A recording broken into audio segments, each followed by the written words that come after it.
Let's talk about food and health. To do that, we need to start with the idea of an inadequate civilization. That is Eliezer Yudkowsky's term. He talks about it in his book Inadequate Equilibria and in his article Hero Licensing.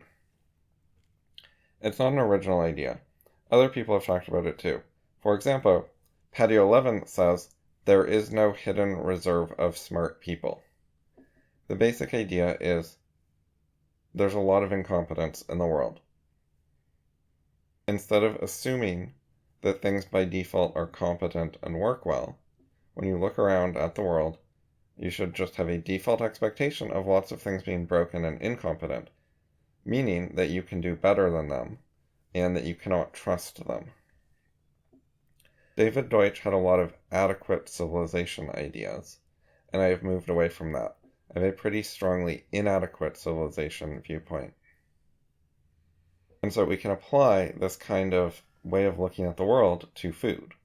And David Deutsch did that, and he assumed everything is fine and nice, and therefore processed foods are good, hot dogs are healthy, ice cream and French fries are healthy, McDonald's is a wonderful food, it is modern and nice, and the past was always worse than the present. And children like candy, and if you like it, then it's probably good for you. And the hidden premise there is basically an adequate civilization. If there was something wrong with candy, surely the scientists would have noticed and said something. Because David's belief is not that, no foods could possibly be poisonous, or not even... He also doesn't think, if it tastes good, it is therefore definitely not poisonous. You could definitely make a good-tasting poison. So why does he think that they didn't do that? He's assuming that they're reasonable and competent, that they're not just a bunch of, selfish, greedy bastards who are willing to poison people for a buck. And as an objectivist, I don't think that is the right way to be selfish or greedy. I think it's short-sighted, stupid, and makes your life worse. But there's a common concept of how to be selfish or greedy, which is actually bad for yourself and everyone else, as opposed to ways of finding win-win solutions. I think the proper ways of being selfish and greedy involve win-win approaches, where no one has to lose. So if you're trying to create a win-lose outcome where some people are losers, then I think that you're doing selfishness and greed wrong. But anyways, I don't want to debate the terminology, and I think using the standard terminology can be useful for getting across what I mean sometimes. So I think maybe the people running most or all big companies are a bunch of selfish, greedy bastards, and this includes food companies, and they can know that something is bad for you and sell it anyways, just like the cigarette companies did. I don't think that kind of morality or attitude is exclusive to cigarette companies. I think that caffeine companies, like coffee companies, are selling addictive drugs. And one of the things I recently researched and found out is about decaffeination processes. Because I didn't want to drink caffeine, so I started drinking some decaf tea. I don't drink coffee. And then I found out that they make some of the decaf, both coffee and tea, using solvents. And the solvents are known to be poisonous.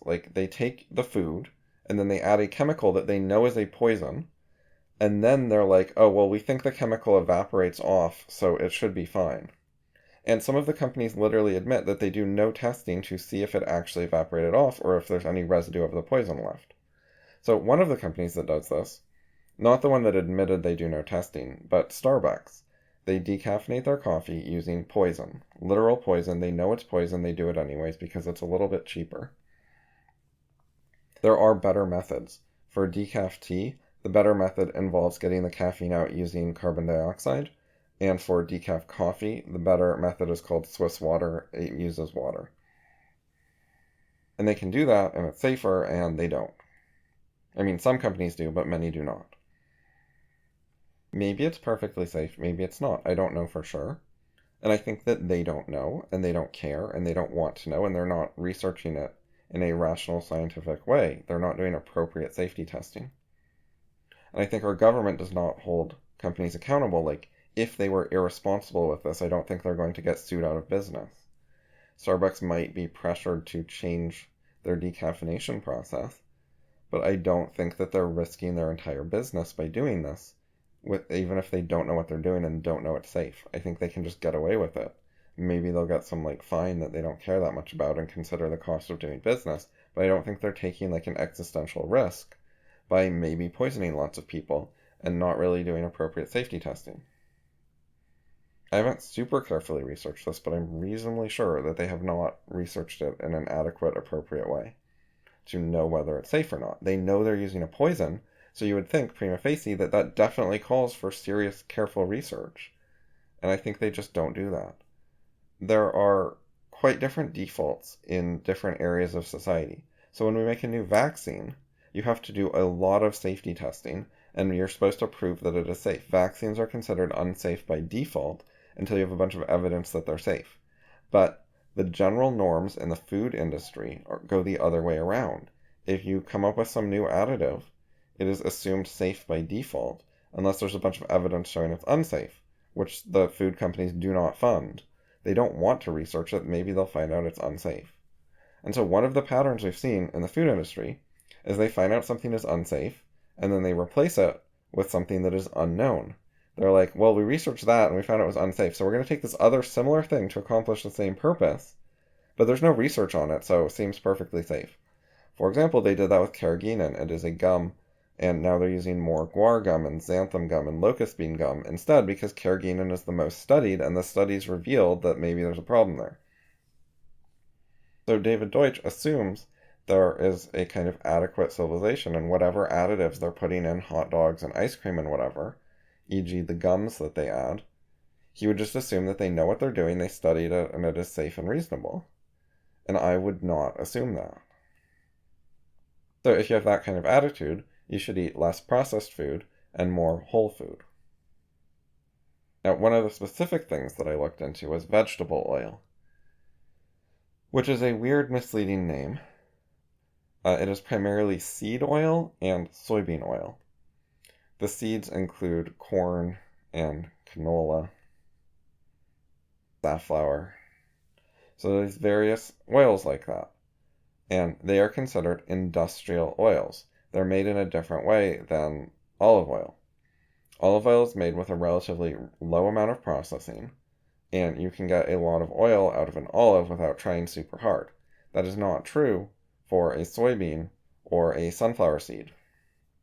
For those oils, to get a good enough yield out of the smaller thing that is less oily, you have to do more processing. So if you just press it in metal with a lot of force, you can get some oil out, but it's not economically efficient enough, the yields aren't good enough. So they add things like high heat and solvents in order to get more oil out and make the food cheaper than olive oil. And so there's quite a bit of processing that goes into this stuff.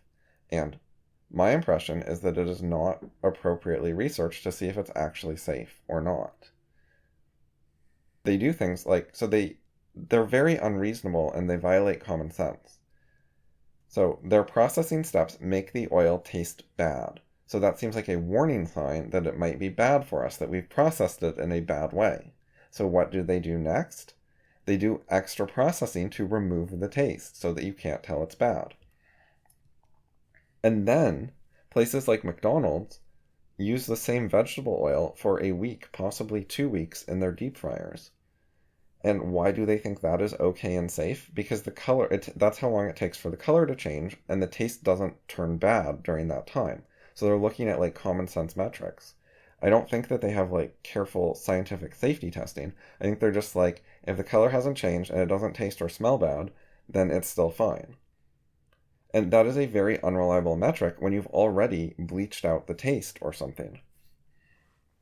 If it already tasted bad and then you remove the flavor and then you're like, well, we've had it out for a week, but it still doesn't taste bad, so it must be fine. That's completely unreasonable. You already took all the tasty stuff out. Not tasty as in tastes good, just tasty as in has a taste. They put work into taking out whatever gives it any kind of flavor, and then they use the lack of bad flavor as evidence that it is still healthy. And that's just terrible. But it gets a lot worse than that because they actually have a bunch of research. So I think there's a major problem with the companies not wanting to research their own products and see what's wrong with them, and also lobbying the government. And there's a bunch of subsidies for the vegetable oils. They subsidize corn and soy and stuff. That's the US in particular subsidizes those. Subsidies vary by country. Some other countries subsidize some other foods more, and some of the same ones as America less. But anyways, America also exports some of what it's doing with this stuff. And other countries have their own problems, which are often quite similar. But I know some other countries have less soy, so that it's not identical, but it's similar. Anyway, so to some extent there's a lack of research, plus I don't trust them. But to some extent there is research. And it's decades old, and seems to have been ignored, and I don't know why. So they did things like take rats and feed them different oils, and give them the same number of calories, and then measure their weight gain. And if you give the rats vegetable oil, they gain more weight than if you give them beef tallow. And the difference is, significant. Olive oil is also more weight than beef tallow, but less than vegetable oil. Why did those rats gain that weight? I don't know. I don't know the explanation. I haven't found an explanation from the researchers. They just found that it happens. There have been multiple studies about this. So in addition to testing weight gain, and this is so relevant to America has an obesity crisis, and vegetable oil is correlated in scientific studies with weight gain. And apparently, Americans now eat 20% of their calories are vegetable oil. And the reason for that is not that they buy a bottle of canola oil and dump it on everything. It is mostly unintentional, invisible vegetable oil from processed foods and restaurants. If you buy corn chips or French fries, there's quite a bit of vegetable oil that you're eating. Anyway, so Americans are eating a lot of vegetable oil, and there's an obesity problem, and there is scientific evidence that vegetable oil causes obesity on equal calorie diets. And we don't know why, as far as I know, but what the hell, that seems like a problem. Maybe the vegetable oil is the problem. And then there's a different problem with vegetable oil where we know the explanation. And there's relevant research for this as well. So, in addition to testing the weight of the mice when they fed them vegetable oil, they also tested the fatty acid composition of their muscles. So they found that depending on what they fed them, their muscles would have different chemical compositions. Basically, we are what we eat. Whatever types of fatty acids you eat actually do end up in your muscles. So that makes sense. And the different oils have different fatty acid compositions. So 3 of the main categories are omega-3, omega-6, and omega-9. You've probably heard of that stuff at least a little bit, and been told that you should eat more omega-3s, which you can get from fish. And the fish get it from algae. So the short story is omega-3 is the good one, omega-6 is the bad one, and omega-9 is neutral. They know this, they've known it for many decades, they've tested it a bunch. And so, vegetable oils are high in omega-6, olive oil is high in omega-9, beef tallow and butter and lard are not high in omega-6. So the vegetable oils have added a lot of omega-6 to our diet, which is the bad, unhealthy oil. And they know that, and they don't care, and they just keep telling us to eat it and don't reduce vegetable oil.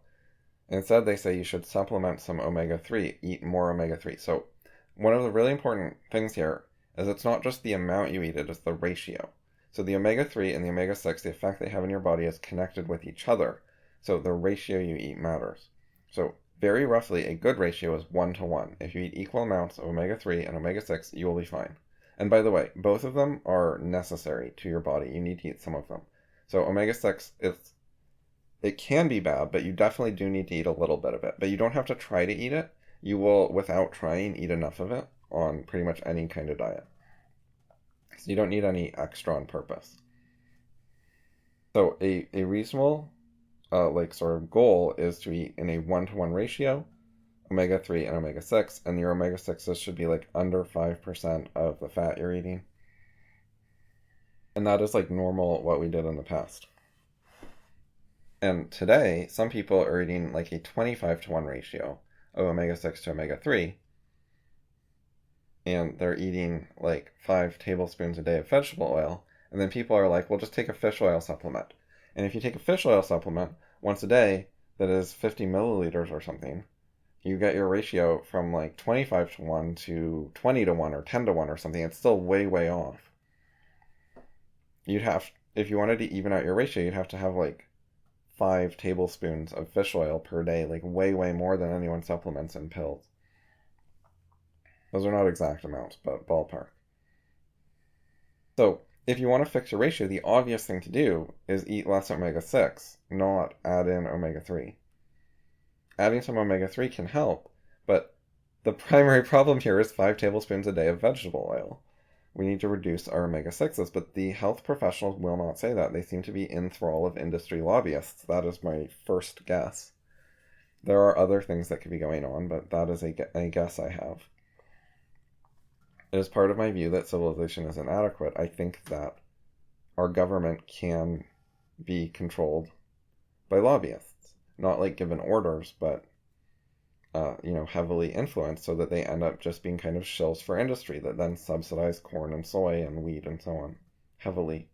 And they don't need to be subsidizing really, really popular foods with a bunch of money. The reason that they give all those subsidies to those industries is because those industries are good at lobbying and good at getting government to do what they want. Anyway, there are some reasons people say vegetable oil is good, so in 1992, McDonald's gave in to massive public pressure and switched the fat in their deep fryers from beef tallow to vegetable oil. And at the time, they were using trans fats, which we now know are really, really bad. So they made a switch to trans fats. And then a decade later, McDonald's switched to vegetable oil without trans fats. Well, they say it's like 0 trans fats on the label, but what they mean is that they rounded it to 0, and it's actually like 4% trans fat, and that is actually enough to be worrying. There is some scientific research indicating that level of trans fat is actually harmful, so they're still feeding us trans fats after they said trans fats are bad and we'll stop feeding them because of food labeling laws and how they can just round things to 0. So deep fryers are one of the worst things to switch to vegetable oils because, okay, what is the thing that is wrong with omega-6? The basic explanation is that it is less stable to light, heat, and oxygen. And when it breaks down, e.g. oxidizes, it has free radicals and is bad. It goes rancid. So you don't want that to happen. So what should you put in deep fryers where you keep the oil for a week or more and you repeatedly heat it up a lot? And it is exposed to the air and it is exposed to light. You should probably put the most stable oil you can in your deep fryers, not the least stable oil. And by the way, I've seen a chart correlating basically the amount of omega-6s to lifespan, and the more animals and plants eat omega-6s and are made up of them, the shorter lifespan they have. It seems to potentially be one of the most unhealthy, important things there is. I've not carefully researched that, but there is some evidence of that, some indication. And we have the explanation of why. We know that they are less stable to light, heat, and oxygen, and we know about free radicals and antioxidants, and how free radicals can harm you, and the antioxidants can protect you. And if you get too many free radicals for your antioxidants, then your body gets damaged. Free radicals are missing an electron, and they'll go around in your body and rip an electron off something that did not want to lose that electron, so they damage something. And antioxidants are molecules that can lose an electron while staying stable. So they can give up an electron to a free radical without becoming harmful or dangerous.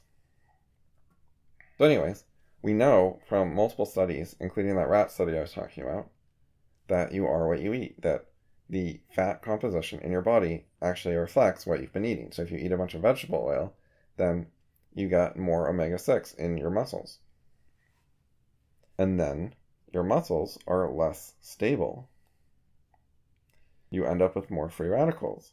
And that could explain more cancer, more heart attack, more stroke, more chronic illness, more diabetes, lots of stuff. It can damage your body and then cause all sorts of illnesses. One of the things I was reading said that evolution chooses the most stable fats that it can for the climate. So plants have fats in them, and the first evolutionary constraint is they don't want the fats to solidify. They need to use fats that will be liquid even at cold temperatures in that region. So which fats plants use varies by region. They use different ones at the equator than in the cold areas to the north. So you see different fats in coconuts, which are tropical, than in olives, which are in the Mediterranean region, medium temperatures, than in sunflowers that can grow in the cold north. And so the seed oils are basically coming from things that can grow in the cold north in a bunch of farmland in Russia and Ukraine, for example, or we can farm it in the Dakotas in America. And so these plants pick the most stable fat that will work in the temperature climate they're in. And it's only the stuff in the colder places that is using these less stable omega-6 fats. So there seems to be an evolutionary design that the selection pressure knows these fats are bad and only uses them when they're necessary, when it doesn't have a better option, but otherwise avoids them. And now we're getting 20% of our calories from this stuff. And it's super unnecessary as well. We have alternatives. We have olive oil, coconut oil, avocado oil, lard, butter, beef tallow. We can eat those instead of the vegetable oil. And then we will be eating a lot less omega-6. And people tend to like those better. They tend to taste better. They're things that we've eaten for a longer time period. They don't require modern industrial processing. So they're more conservative options. We have people ate them for centuries and centuries, and it seemed to work okay. And now, right when we switch to this modern industrial vegetable oil, we also have some major health problems going on. So it could be unrelated, but we don't have a long period of eating vegetable oil and it being totally fine. The problems with free radicals from the omega-6s could also potentially explain some of the anxiety and depression that people are reporting. The reason it seems like a plausible explanation for some of that is, first of all, it damages the body, so then you could feel worse. It could cause all sorts of problems. If you're feeling worse, you're tireder, just things are wrong in your body, that could be reflected in your mental state, where you're less happy and so on. But then also, a lot of people have reported that dietary changes have improved their depression and anxiety, that they felt better after a diet change. Why is that? What could be going on? Well, one potential explanation is that they stop eating so much processed food on a lot of these diet changes, and therefore they're dramatically reducing the amount of vegetable oil they're eating, and therefore they're getting a lot less omega-6. They're getting a better omega-3 to omega-6 ratio. And so then their body is healthier, so then their mental health improves too. And just in general, there are a lot of diets that people report help them. And what is going on? Is it all a bunch of placebo? Why are there so many different diets that seem to help? Well, there's a common pattern among a lot of them, and that pattern is more whole foods, less processed foods, which means a lot less vegetable oil and a lot less omega-6. This is not a new idea, by the way. This is not my original idea. I have read stuff about it. You can read Jeff Nobbs has a bunch of articles, and he presents it kind of like it is his original idea, which is actually really shady because it is in books like Grain Brain that came out before his articles. And the paleo people talk about avoiding the vegetable oils. Often they don't give good explanations. I haven't paid a lot of attention to this type of information in the past, partly because of the poor arguments and the lack of reasonable explanations from most of the people saying it. And to some extent, they can sound like the people who are scared of microwaves and think microwaves cause cancer or something. Which, by the way, they do if you could turn them on with your hand in it and then cause cancer in your hand, but if you are not going inside the microwave, then as far as I know, they're safe. I have not actually researched that, but I'm reasonably confident that microwaves are actually okay. But, I don't know, maybe I should look it up, because I've just started questioning more and more stuff and deciding civilization is, really, really inadequate. The assumption that microwaves are actually safe is an adequate civilization type of viewpoint. Actually, just the other day, I was talking to a friend, and I was like, what other fields are getting everything wrong? Maybe, they made up the dinosaurs, and dinosaurs weren't real, or they got them totally wrong in some way, and have no idea what they looked like. And then they were like, oh, I heard something about that, where, brontosauruses weren't real or something.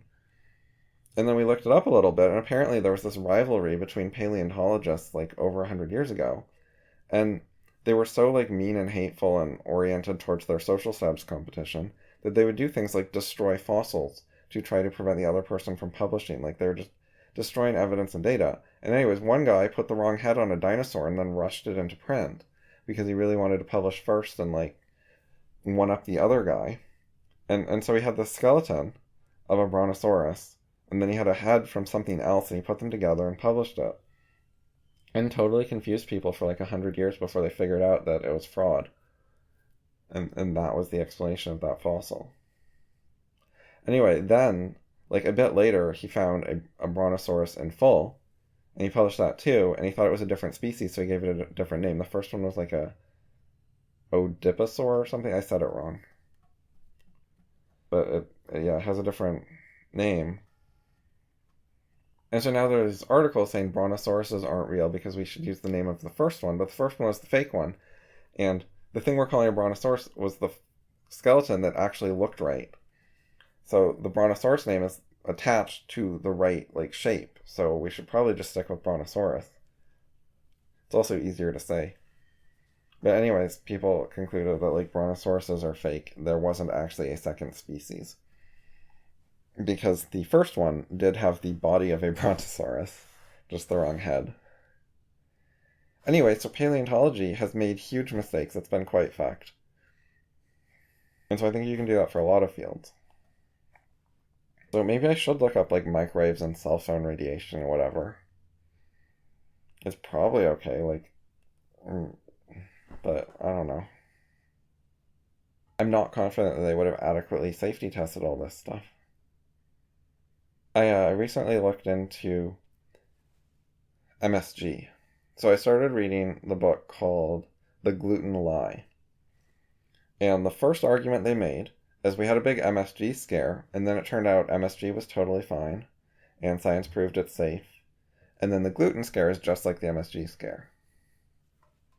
And so then I stopped reading the book and looked up MSG because I was like, was MSG safe or not? I don't know. So I spent 15 minutes Googling it and reading a few things, and then I decided that the research showing MSG is safe is complete and utter bullshit. And they have no idea what they're talking about, and they never did reasonable research. MSG has still not been adequately studied. We don't know if it's safe or not. They should not have reached the conclusion that it is safe. My friend checked some of the papers after I did my initial research, and I am now pretty confident of this. I'm not saying MSG is harmful. I have no idea if it's harmful. I'm just saying that the scientists do not know what they're talking about. They never studied it in a reasonable way. Some of the things they did included studies with very poor blinding, because MSG has a flavor, and also studies with very poor controls, because an example of a control they used was lactose pills, but a lot of people have trouble with lactose, so that's not a good control because it's active and would actually cause negative reactions in a lot of people. So if you say, MSG didn't seem worse than lactose, that doesn't mean MSG is okay. But then another problem is MSG is an artificial food extract type thing. It is not a whole food, and extracts in general can be problematic. There are a lot of cases where if you eat the whole food, it is okay, but if you just take one little part, and then you multiply that by 1 million, and then you just eat a ton of that, it will actually be bad for you. And so MSG is like that. But it's not actually a real food extract. They advertise it as natural because you can get it naturally, but that is not actually how they do it. They do it with an artificial process to just make a lot of it more cheaply. So even if it was just being extracted from seaweed, which is where it originally came from, it would be an extract and therefore potentially problematic. I'm not scared of MSG in its original context, where people put seaweed into soup to help make a soup base. But when you just extract lots of MSG and leave out the seaweed, then you have more of a potential problem. And when you leave out the seaweed entirely, so it plays no part in the process, and you just use modern chemistry to make a bunch of MSG, then I get even a bit more worried. And then when they say it was all a scare and the people who claim to be MSG sensitive, it was all just placebo and people being unreasonable, and then I look at the research and the research is all crap, then it's even more unreasonable and worrying because they're unwilling and unable to do reasonable actual safety testing. So another example of how they do the testing wrong is they intentionally find people who do not believe that they have an MSG sensitivity. So they go test people who are self-selected for thinking they are not MSG sensitive or having no awareness of an MSG sensitivity. Now, it could easily be that 5% of the population has an MSG sensitivity and 95% of the population does not. And so if you go test only the 95% who don't think they're sensitive, and then you find, oh, no one seems sensitive, that doesn't mean the other 5% were wrong. Maybe they are sensitive, and if you tested them, you would have found a sensitivity. But you left them out of your trials. So that is just egregiously unreasonable, and they've done that kind of thing with various types of safety testing and trials. Another example, just completely off topic, but not completely, but large topic change, just a quick example of how inadequate our civilization is and how poor our safety testing is crash test dummies in cars. So, they don't have female crash test dummies. They didn't do safety testing for women, which is just fucking disturbing and sexist. The crash test dummies they have males, and they have scaled down males, smaller versions of males, which they then, I think, maybe only tested in the passenger seat, if I remember right, not as the driver, because women don't drive or something. But also, men and women actually have somewhat different body shapes, and the mass is distributed differently, and so on. And so a scaled down man is actually not the same as a woman. Originally, they didn't even have the scaled down men, I think. I think they added them to pretend they were testing women or something because of complaints or whatever, but they still don't actually test women safety dummies in their crash tests. So you can't just trust them. It is an inadequate civilization and they are fucking unreasonable. Another example, this one's related to food again, is there's just a lot of fraud in the markets for olive oil and avocado oil and probably some of the other oils. The testing that you're just actually buying the thing it says on the label is sorely inadequate. The FDA doesn't seem to give a shit and doesn't really police it much because they want to spend their budget on something else or whatever, and so they know there's a major problem and they just don't really do much of anything. So if you're trusting the FDA to have your back, no. Even if they got the rules right, which they often don't, they do have rules about olive oil, and then people just violate the rules and get away with it. There have been studies claiming that 80% of the olive oil is fraudulent. A lot of it is, so there are different grades of olive oil, and so when you buy extra virgin olive oil, it's supposed to be processed in certain ways and meet certain quality standards. And then there's the lower grade olive oil, which gets down to the olive oil that is considered not fit for human consumption. And they will add that and mix it in and then sell it as extra virgin olive oil, and that is not policed much. Also, speaking of an adequate modern civilization, there is an Italian mafia. There is significant organized crime doing billions of dollars a year of olive oil fraud in Italy, and the Italian government has not gotten that under control. And so fake olive oil is not just being sold to foreign rubes, it is in Italian grocery markets in Italy as well. Anyway, regarding vegetable oil, so I'm concerned, but it's hard to know who's right and the full story because there's inadequate research, and even worse than that, there's very inadequate debate. It is very hard to find any people who are willing to even try to have a rational debate about it, anyone with paths forward, and especially true for like actual scientists and researchers in the field, but it's also just true for like the entire internet. I really, really struggle to find anyone who will even try to have rational debates about pretty much anything. As I raised my standards and started talking about things like organizing your debate using a tree diagram, I found that no one wanted to debate me anymore. When it was like really informal and casual, and they could just flake at any time, and I wouldn't ask if they were going to actually try to discuss to a conclusion, and I wouldn't try to use any organizational methods, then people would talk to me more. And as I tried to be organized, then they don't want to talk anymore. And as I try to come up with like policies and methods for how to run a debate with ideas like impasse chains, and I'll say, hey, do you want to do the impasse chain method, or do you have a better idea that you want to suggest? Then they don't want to talk to me anymore, because what they want is for it to be disorganized, and so that they can just like save face and quit whenever they want really easily. And I don't actually like people quitting in the middle, because the first half of the debates are kind of repetitive frequently.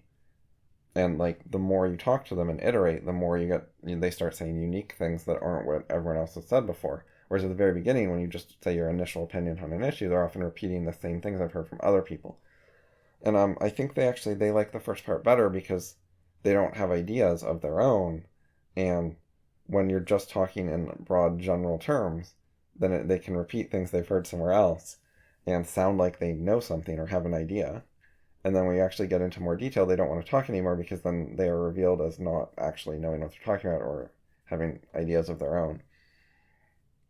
Also, as you get into more detail, it becomes much more apparent how bad at logic they are. People don't like to face that problem. Anyway, so it is hard to get any kind of help from the world about vegetable oil due to the lack of willingness of anyone to debate and discuss, especially people on the other side. But just, I would like to be able to say to some pro-vegetable oil person, like, hey, what is your answer to this rat study? But I literally don't know where to get any kind of answer to that. I think Reddit would be my best bet, but I really don't expect to actually be able to find an expert who could give a real answer. Reddit is good for some types of experts, like there's an Ask Historians subreddit, where sometimes historians go give answers, and it seems to be pretty decent quality in general. But I'm pretty skeptical that that exists for medical research stuff. Anyway, so there's like no other side to the debate, but that doesn't mean that I'm right and vegetable oil is bad. Just because no one on the other side is rational does not mean vegetable oil is actually harmful. So it's hard to know. But there are a bunch of major concerns and disturbing things. Society is helpful in that there are like some people did some research in the like 80s and 90s and figured some things out, and then somehow popular culture just ignored it and kept pushing vegetable oil. Oh yeah, I forgot to talk about why they push vegetable oil. So it was partly because of the corn and soy industry and a few others, and they want to sell it. It is partly because of the meat industry and the factory farms, because they press the oil out of the soy or the corn or whatever, and then they sell the vegetable oil to people, and what's left over is sold as animal feed. So it is related to the meat industry. The more vegetable oil they can sell, the cheaper their animal feed can be. But also, there was a health reason. So why did they pressure McDonald's to change off of beef tallow to trans fats, and then later to non-trans fat vegetable oil? When they figured out that actually the trans fats were really, really bad. But McDonald's used trans fats in their deep fryers for a decade because they were pressured to make their ship more healthy. The reason they did it, the publicly given reason, it could be that like the primary driver was industry wanted to sell this stuff, and then they came up with excuses. But anyways, the publicly given reason is that vegetable oil lowers cholesterol, and low cholesterol prevents heart attacks. And the cholesterol heart attack connection is very, very questionable. And I've seen people on the other side, like pro-vegetable oil, saying like, of course we know that's wrong by now. But then other people are still saying it. So I don't know what is going on there. But I've seen some things indicating that actually cholesterol is good. The book Grain Brain argues that cholesterol is good, not bad. That have not researched that one a ton, but that was one of the main reasons for vegetable oil. And there are studies showing that vegetable oil reduces your cholesterol according to a measure they use that Grain Brain says is not actually measuring cholesterol. It's measuring a molecule that helps transport cholesterol around the body, which is different than cholesterol. But anyway, so they measure this thing, and they're like, vegetable oil reduces it, and also we think it causes heart attacks, so vegetable oil will help prevent heart attacks. And there's so many studies that are like, well, we proved that vegetable oil is good because it lowered this marker, this thing we can measure, and therefore it's going to prevent heart attacks. There are all these studies, though, that don't actually look at actual health outcomes, just at the markers that are easier to measure. And there are some studies showing that vegetable oil lowered cholesterol while raising death. These studies are harder to do, though, because you have to get old people in your study and then monitor them for multiple years, so there is time for some of them to die, and then you can find that the ones with the vegetable oil were dying more. And there are not a lot of studies like that, and there's not a huge N size. But there was some study like that, and that seems to be what it found. And then they just stopped doing it. Maybe because of industry lobbyists? I don't know. But, like, it's not like over the last few decades they've been doing better and better studies of that type. It seems like instead they just decided to not do them anymore. And tell people that you should improve your omega-3 to omega-6 ratio by eating more fish and fish oil supplements, but not by consuming less vegetable oil. And some of the stuff they say is so completely ridiculous and unreasonable. This was from, I think, the government, I forget. So I saw these stats, or like recommendations or whatever, and they were like, you should get 5 to 10% of your fat should be the omega-6 type. And they also said don't reduce the amount of omega-6 you're eating. Vegetable oil is fine. But some people are getting 20% or more from omega-6 right now. So to get into the 5 to 10% range, they'd have to have their intake, possibly reduce it even further, but they're also being told they don't need to reduce it. It's contradictory. Like, there's no acknowledgement when they say that 5 to 10% is a good range, that a lot of people are eating more than that. And the people who are more into, like, paleo or, like, traditional diets say less than 5%, and then the government is like 5 to 10%, and then people eat like 20-25%, and the government is like, you don't need to reduce vegetable oil eating. And I'm like, what? You sound like you were bought by industry. I think capitalism is great as an economic theory, but we do not live in a capitalist society, and I think that should be taken seriously. We have a mixed economy, and it is really quite mixed, and there's tons of crony capitalism and big corporations being corrupt, being intertwined with government, lobbying the government, etc., and using the law against their competitors and to get taxpayer money funneled in their direction and so on, and all that stuff happens. And so I think a lot of libertarians are just way too biased to think that companies are way, way better than government, when I think a lot of the big ones are actually like almost as bad as the government. And that includes the companies that make our food, and I don't think you should trust them. And so it's hard to get really high quality information about what you should eat and what is actually safe and which things are real problems. Is gluten a real problem or not? I'm less sure about that. The anti-gluten arguments seem currently, in my opinion, less convincing than the anti-vegetable arguments, anti-vegetable oil arguments. But they still seem plausible, like maybe there's a problem with gluten. At least enough of a problem that like 10% of the population is sensitive or something. That is the thing I used to be very doubtful of. I thought it was like when they, so some of the diet fads and health fads have been just so stupid. Like, they made all that low-fat food, and that just never made any sense to me or impressed me. I never bought into that. That fat is bad and we just need to make foods that are like the same except low-fat. Anyway, so at first when I heard about gluten being bad, I thought it was just another dumb thing, like fat is bad. But I'm not so sure now. There are some explanations of how gluten could be bad. One is it is a lectin, it is a plant poison. the purpose of it is to make the plant bad to eat. Plants are not evolved to be good food for us. Plants are evolved to fight against their predators like us. And one of the main ways they do that is trying to be unhealthy and poisonous and stuff like that, so that we won't eat them. And they do that with stuff like lectins and anti-nutrients. And so gluten is part of that defense mechanism of the plants. It's not supposed to be good for us. The question is whether it's like bad enough to actually matter, or if it's just like, a little bit bad but doesn't particularly matter. So the plants are actually evolved to be unhealthy for us, but we have evolved to be good at eating plants, to be able to digest them.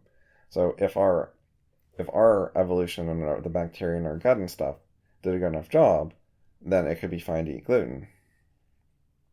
When you look at it that way, though, it's unsurprising if some percentage of the population is not as good at eating any particular food, because every food has something bad about it, something poisonous or toxic or whatever.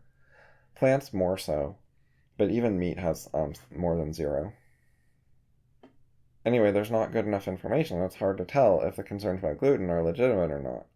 Just like MSG, it's hard to tell if the concerns about MSG are legitimate or not. I'm convinced that the MSG is safe science is wrong and stupid, but that doesn't mean MSG is actually harmful.